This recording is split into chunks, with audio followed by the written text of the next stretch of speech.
Anywhere in these Appalachian Mountains, you will find wild ginseng. In all these hills, there's a little bit growing.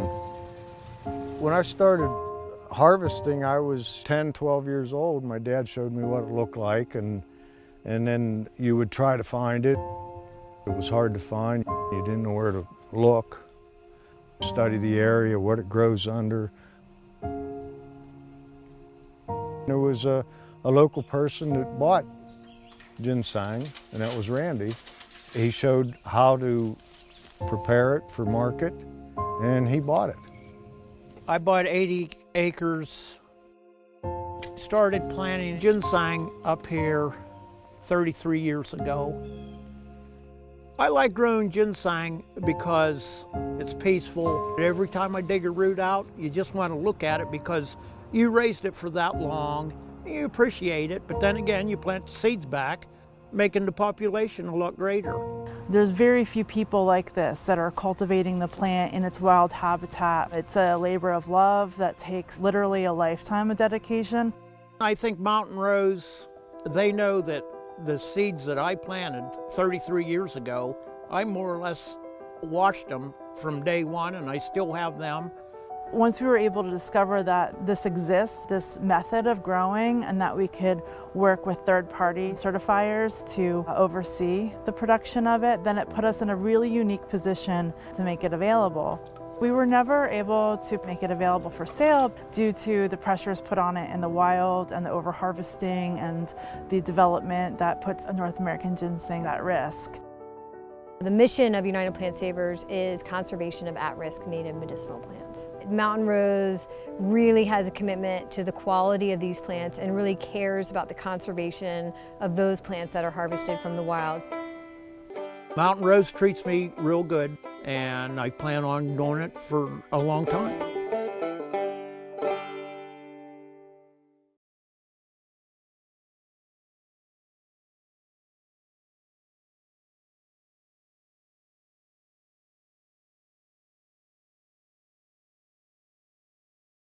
Okay, hi, I'm Jeannie with redmoonherbs.com, and we are a group of folks who've been in business almost 30 years.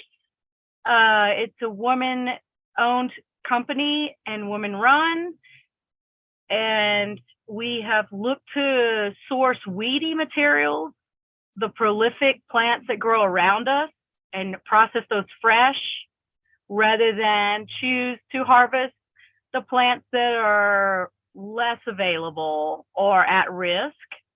So for the longest time, I did not source ginseng because I felt like it was not something that I should look to, since it was more difficult to find. And then I came up with a healthy compromise that was sustainable by choosing to use the leaf and do a double extraction, as well as partial root harvest, double extraction, and add that to organic cane alcohol, as well as a decoction in water as the second extraction, and honey to make a nice little elixir that we sell only in 1 ounce. So we've created something that we feel like serves a purpose and is sustainable. And as far as the leaf goes, and we're a small company that does not do constituent testing, but as far as the leaf goes, a lot of the ginsenosides are present in the leaf. Some there's a little overlap with the root and some unique characteristics. Blood sugar regulation is one of the things that it seems like root and leaf tend to do, but that there have been some studies about type 2 diabetes with the leaf specifically, and some effects, hypoglycemic effects. And as far as energizing, my personal take is that I feel very empowered with the leaf, and I get some energy, and it gives me an elevated effect without too much of the jitters. But if I overdo it on the root, I tend to feel like I've taken about 3 shots of coffee. So for me, the leaf is more my ally. And I do feel like those who are more masculine leaning tend to go towards the root, and it be very effective on libido, where I feel like feminine energy pulls in on the leaf. And I would love to even play around with the berry fruit, the fruit around the seed, but never have been able to get enough to do that and experiment with that. The other thing that I wanted to have you talk a little bit about is how you would get the ginseng farmers to want to produce leaf. Traditionally, they leave it on the forest floor. Yeah. And how do you so do that? that's a good, yeah. I've talked to some wild foragers who are more like diggers who would say, no, I'm going in with a small pack. I get only root. I don't have enough room to get the leaf. But when it comes to farmers who are doing like a wild simulated or forest farming, we would say this is a wonderful opportunity to use the leaf. And if you have a drying facility, you can pick a few at a time and dry it, or maybe an Excalibur 9 tray, a small operation where you have a couple of those set up, or a drying room, and you pick partial leaf. Let's say you had a 4-prong and you just took 2 leaves off of it, because I know a lot of folks like to hide their crop, their forest crop, by, they don't want someone else coming along to steal it. So they take some of the leaves off once the berries and seeds have matured. So this would be a wonderful opportunity to take 1 or 2 prongs off. We use a little stem as well, but not too much stem, because it tends to make the ginseng leaf extract bitter. But there are some beautiful qualities of that as far as digestion goes. So yeah, this as a farmer who is doing forest farming, I would suggest having this, thinking about doing a crop where if you sold to someone fresh, your price per pound is going to be significantly lower, of course. And it's going to be challenging to get enough material, because my dry down rate might be 7 to 1. So for every 7 pounds fresh, I might get 1 pound dried out of it, or 6 to 1 sometimes. So if you're doing that, it is good to go ahead and set yourself up with some dehydration techniques, so then you can collect over time, dehydrate, and store properly, and just keep collecting through the season from late summer to when the plant goes back down. And is there any information you have about the benefits of having ginseng and honey combined? I do not have any particular data on that, but I do feel like when you do it with a little heat, you're sort of, now, and I know you want to keep the enzymes in honey as best as possible. You don't want to boil honey. But if it were, let's say you were doing a solar infusion where you set that in the sun, or you had a very controlled heat in a water bath, or a proof, we use a proofer sometimes to infuse our oil. I feel like honey could be done the same way on a very, like, under 115 degrees. And you could have a nice, you would be pulling out polysaccharides, with the fact that I would say maybe try it fresh with ginseng leaf.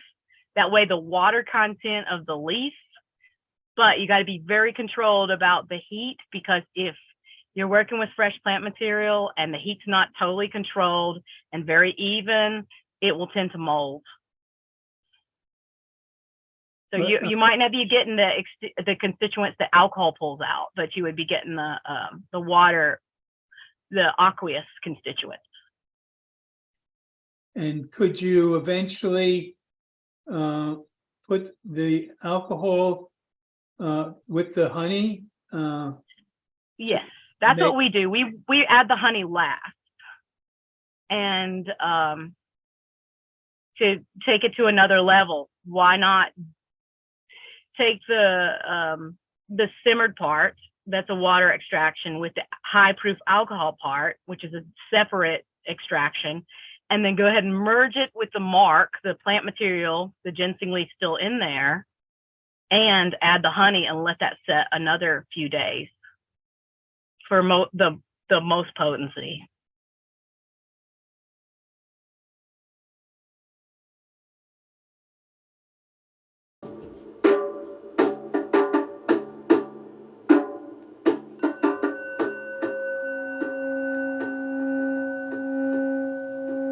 Today we want to talk about a plant called in Latin Gynostemma pentaphyllum. It's typically got 5 leaflets, that's pentaphyllum. The Chinese name for it is Jiao Gulan. It's a well-known herb in China at present and Japan. So this is not a traditional Chinese medicine herb. It was more like a folk herb in southern China. Some Japanese researchers went down to southern China and they were actually looking for a sugar substitute. They came across this plant which has quite a bit of sweetness in it. But then it was discovered that it has a number of compounds in it very similar or identical to the compounds in ginseng. In Gynostemma they're called gypenicides and there's 82 of them. 4 of them are identical to ginsenicides found in ginseng. So this is a plant that has ginseng-like properties. It's an adaptogen. Helps the body adapt to stress, boosts the immune system. It's very much used for anti-cancer, lowers cholesterol, regulates blood pressure. It's an anti-aging herb. I want to talk more about how to grow it. You can find plenty of information on how to use it online. This is probably the easiest to grow of all the adaptogen plants.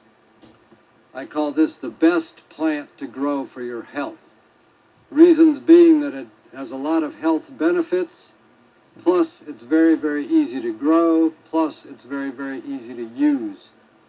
To use it, you would just dry it, or you could just nibble on it fresh. All parts of it are medicinal. You don't need to dig anything up. Just harvest the above ground part, dry it, and make it like you're making a cup of tea. You could mix it with green tea or black tea. I drink this every day in the morning. As far as growing it, it's kind of a weed. So this is actually in the squash family, totally unrelated to ginseng. It's a vine, an herbaceous vine, a perennial herbaceous vine, meaning it dies to the ground every year but then comes back. It can grow up to 20 feet or maybe more in a year. So here it has gotten into a brush pile. It's growing up through the brush pile and you can see it running up the side of these shrubs. Here it is. It's got tendrils like many squash family plants. The flowers and fruit are tiny. The fruit's not much bigger than a pea. In this climate, here in western North Carolina, it rarely makes fruit, which is perhaps a good thing, considering how weedy it is. But it's super easy to propagate by the roots or by division. If you plant it in the ground and leave it, it'll run along the ground and root down all the way along, so you can separate that and make many more plants for yourself.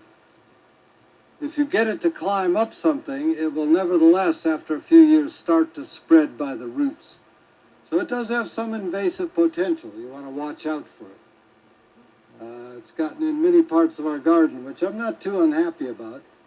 We gather it and dry pounds of it every year. One of the most useful adaptogens there is.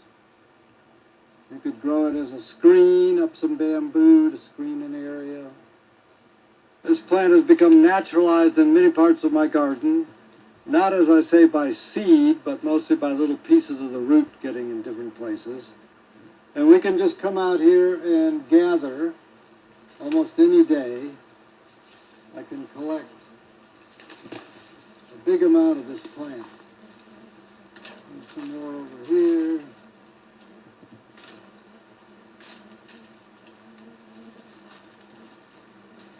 It's growing all up through this brush pile.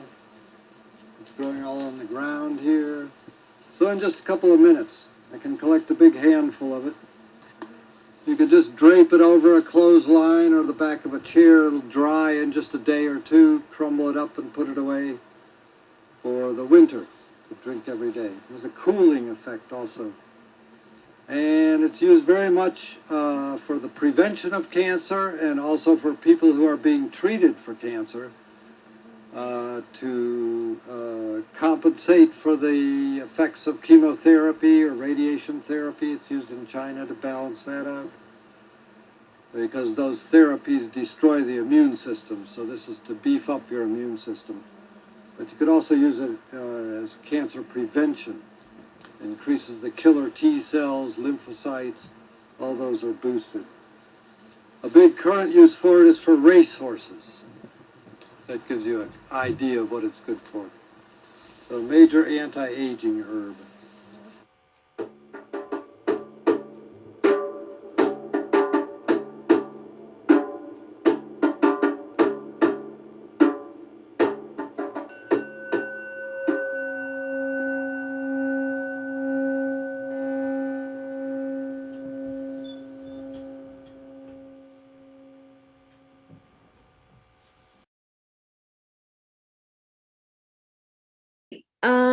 In regards to the forest grown program, there's, quite an extensive history to that program. It's been around now for a while.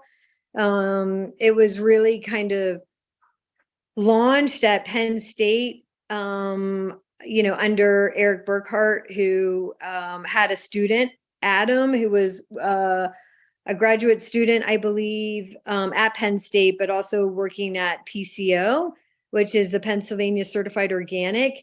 And I do think, I know kind of Ed spoke to this at the time, the origin of the program was really a means in large part for people who have dedicated their life to planting and to also stewarding ginseng, to be able to have documentation that this is intentional, because there's really no protection under USDA for growing ginseng. It's very vague. And, we're the U.S. Fish and Wildlife Services to limit the trade or to put, more regulations within CITES. How would people be able to document that they had made this investment? So, the forest grown program was really a means to bring more transparency and to support a network of people who are just not out there hunting ginseng, but are also stewarding and intentionally planting wild ginseng. And since United Plant Savers was so integral to helping to develop the regulations and to do the inspections and to promote the program, it seemed like a natural fit that we would take on the program. The Forest Grown program has expanded to include ginseng, ramps, cohosh, bloodroot, and now Solomon seal. And we have the Forest Grown handbook that's free to download, which really goes into the propagation and the life history of the plant. And the program's completely free to join. You go on the website, you download the application. Tanner, who works for United Plant Savers, is really the point person. We really just kind of get you enrolled into the program. And then in the year of sale is when we'll officially do an inspection. And then there's just record keeping and especially reporting the sales. And that way, that gives us like accountability that, okay, you were growing this amount or you were stewarding this amount of plant material on your property. And then in the year of sale, that sort of matches what you would have actually growing or stewarding on your land. And then we also certify the company that would then be purchasing the plant material as well. So I think it's a pretty simple and easy program to participate in. And at this time, we have around 25 forest grown growers in the program, and we seem to be adding to that number a couple of every year. So we work really closely with Appalachian Sustainable Development, which with their herb hub is they will purchase forest grown material from the grower and then resell it to a company that may want to make product out of the company. We also have people contact us who want to buy directly from the growers. So if you're in the network, we will send you information about companies that approach us, looking for small amounts of plant material. I mean, I think it's definitely a program that has a long-term vision, because as we know, someone might be new and they might be beginning to grow ginseng, and you're looking at a 7 to 10 year time scale. So I think the thing that's nice about this program is that you can go ahead, get your project documented, join the program. It's no cost, and then when you're ready to make that sale, we come out and do an inspection. Or just restate the website that they have to start off with to get to Tanner. Yeah, I mean, if you just go to the unitedplantsavers.org and you go under our program tab, there's it'll say the Forest Grown program. I also want to highlight that even if you're not necessarily interested in joining the Forest Grown program at this time, the amount of resources we have on the Forest Grown page is pretty extensive. We have a whole list of free recorded classes. We have the Forest Grown Handbook, which can be downloaded for free. Just a tremendous amount of information. It's an expanding market. We could have 150 people in our Forest Grown program and still not meet the demand that's out there in the herbal industry. So I just want to highlight that even now, even with all the work we've been doing over the years, the majority of these plants are still being harvested from wild populations. And I think the ginseng thing is a little obscure, because even with all the reporting and data that is out there, a lot of this stuff just doesn't add up. So I don't know that we have a really good handle on the American ginseng market. I think there's certainly a lot more growers or people who have intentionally planted. And I think that's a big reason why we even have the populations that we have today. There's just such a long history of people buying ginseng seed and planting it. So it's very hard to know what's really going on with wild populations, and how much of that has been intentionally planted, and how much of the material that's quote unquote wild wasn't really, technically forest grown. So I do think the more that people can self-report what they're doing, then the more capacity we have to advocate for the industry. And because it's so under the radar, it's very difficult to advocate for policy changes that need to happen, because it's an ever-changing marketplace.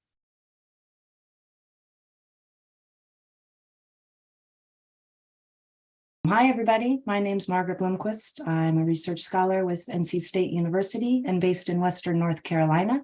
I also serve as the Associate Director for the Appalachian Beginning Forest Farmer Coalition, with our principal investigator, John Munsell at Virginia Tech, and about 14 partners right now, all up and down Appalachia and the Eastern Seaboard. The Appalachian Beginning Forest Farmer Coalition is made up of thousands of beginning forest farmers and has in its second round of funding from the USDA through the Beginning Farmer and Rancher Development Program. NC State, Penn State, Virginia Tech are some of the institutions involved. Also here in North Carolina, some of our partners include Warren Wilson College and Organic Growers School. Some of the activities we do through our NC State programming and the Appalachian Beginning Forest Farmer Coalition here in North Carolina include mini grants through the Catalyzing Agroforestry Grant Program, which is also funded by the Edwards Mother Earth Foundation, in addition to the USDA. We also have local hands-on programming for beginning forest farmers and wild harvesters through the Western North Carolina Woodland Stewards groups and the Western North Carolina Medicinal Herb Growers groups. You can contact me by email if you'd like any more information on that, or through our website at ncherb.org and appalachianbeginningforestfarmers.org. Ginseng, American ginseng, domestic markets, all the opportunities that really work towards the conservation of the species. Forest farming, including of American ginseng, is very popular. It's receiving a lot of recognition, which is, can have a lot of effects, both challenges and opportunities. It's really great to be a part of that conversation. So thanks, Robert, and everyone for having me here today, and I'd be happy to contribute further.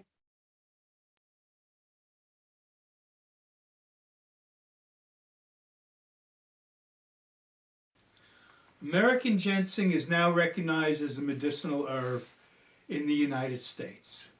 Ginseng has been harvested for international trade since the early 18th century. Agencies of the U.S. government have been allowing this national treasure and medicinal resource to be exported to Hong Kong since the 1780s. The U.S. government has designated the U.S. Fish and Wildlife Service to be the lead agency in the CITES coordination. The U.S. was one of the first nations to join CITES. American ginseng was put on Appendix 2 at that time. China had objected to its being put on a more restrictive Appendix 1 list, allowing for this root to be exported. Since 1999, the U.S. Fish and Wildlife Service has imposed a minimum harvest age on ginseng. Now, wild American ginseng roots must be at least 5 years old before it can legally be exported out of the United States. Historical documentation indicates that wild products like ginseng were gathered in the southern Appalachians during the 19th century, were regarded as common property resources. Since early 20th century, there have been restrictions on harvesting ginseng on private lands other than one's own, and laws have been in place for many states that restricted ginseng harvesting outside of September to October season when their fruits had matured. On public lands, ginseng populations still remain somewhat of an open access resource. Collectors have little incentive to conserve, manage, or monitor the ginseng populations unless there is a very strong cultural prohibition. The recent elimination of collection permits from the U.S. Forest Service for harvesting on national forest lands may send a major signal that ginseng populations are threatened. The demand for this product remains high and strong enforcement is lacking. However, some states have opted for issuing harvesting permits within their lands. 19 states and the Mennonite Indian tribe of Wisconsin have addressed the commercial selling of wild American ginseng in some fashion with registration or licensing. A number of these states have opted for requiring a harvesting license, including Alabama, Illinois, Iowa, Maryland, Vermont, and Wisconsin. And it's known that Michigan and Maine do not allow the export of ginseng from their states. The Mennonite Indian tribe of Wisconsin also requires harvesting permits. Most states list their wild populations of American ginseng as either threatened or endangered. Broad approaches to assessing the status of ginseng populations based on wild ginseng harvesting data that is commercially collected from the wild does fill a critical knowledge gap in developing conservation policies. Ginseng harvest data has been collected by states and the U.S. for over 40 years, but analysis has been sparse. However, the data collection and analysis shows a drastic downward trend. Billions of roots have been exported from the United States to China. The data collection is showing the numbers of pounds exported.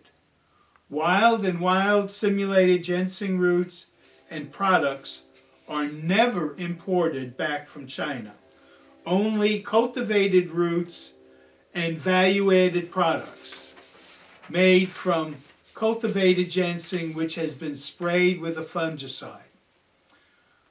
Based on 1994 data for past estimations of exported root numbers and volumes, it is assumed that it takes about 400 10-year-old plants,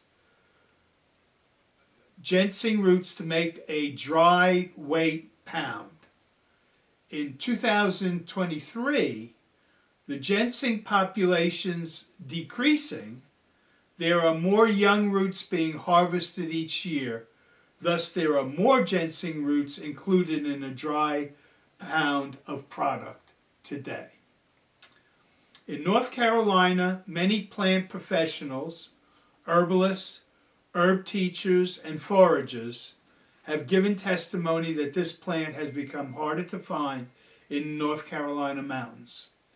A national nonprofit, United Plant Savers, has placed American ginseng on the top of its species at-risk list. Despite rising prices for dry root material, ginseng harvests in all states have declined over the last 3 decades. These harvests were greatest in the southern Appalachian, where the extent and quality of ginseng habitat is highest and where there are large blocks of unfragmented forests. Harvest of this medicinal herb has been overexploited in many regions of the U.S., along with a loss of critical habitat. Additionally, there are greatly increased incidents of poachers harvesting ginseng out of season. For this documentary, almost all the people involved in government, nonprofit organization, and professional botanists and herbalists believe that the export system for wild and wild simulated American ginseng is broken. The system is broken because it only benefits a foreign country like China, where their American and Asian dealers are the only entities that profit from being in the system. Wild ginseng harvest and export takes this prized natural resource out of our forests and sends it abroad. This system exploits the American harvester. They are working for piecemeal work at about $2 a root. In spite of the effort to hunt, clean, and properly dry the roots and bring it to a licensed dealer. Only the Chinese ginseng businesses are benefiting from this economic model as it currently exists. One of the first objectives of this documentary is to show North Carolina that a harvesting permit is necessary for the conservation aspect of this rare plant. Currently, 6 states have harvesting collection permits in place to help deal with the poaching of this plant and as a means to provide easy way to educate new and old harvesters.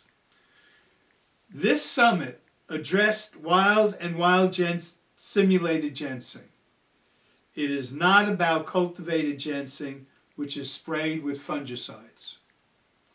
It would be most desirable to have wild and simulated American ginseng for consumption by American users, especially if grown naturally in their state. An American ginseng market would help the U.S. ginseng farmers and harvesters by providing them with higher ginseng prices, as the newly developed fresh green ginseng market has shown. Ideally, green ginseng leaf will be the new market for American herbal companies like Mountain Rose and Red Moon Herbs here in Asheville.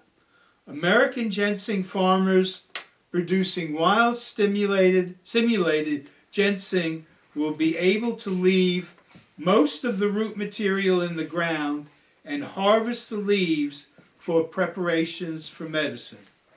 This might change the harvester's habit of leaving behind this important medicinal part of the plant on the forest floor. It may change the time the leaves being harvested so that they are vibrant green when drying.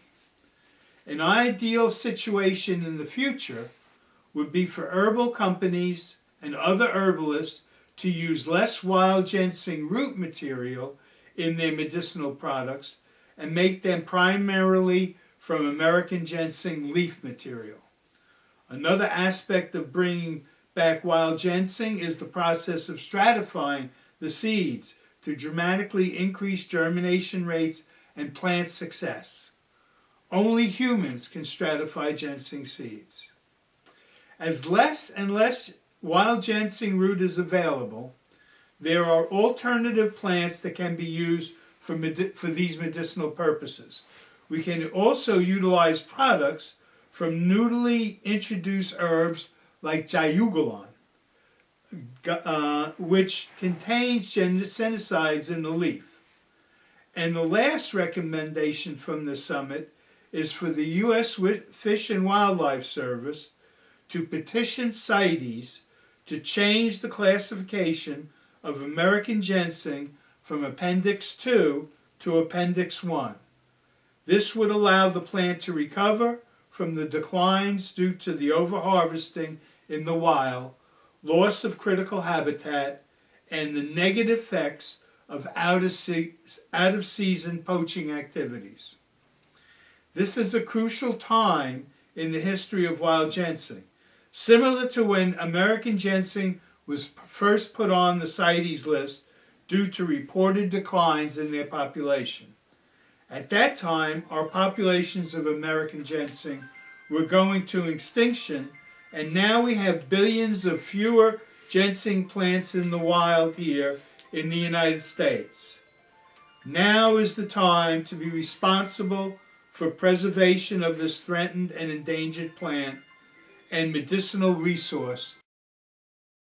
On the Appalachian Trail, searching for the Holy Grail. That's where I found the herb they call ginseng. Deep down in the woods, that's where I got the goods. The herb, it turns the autumn into spring.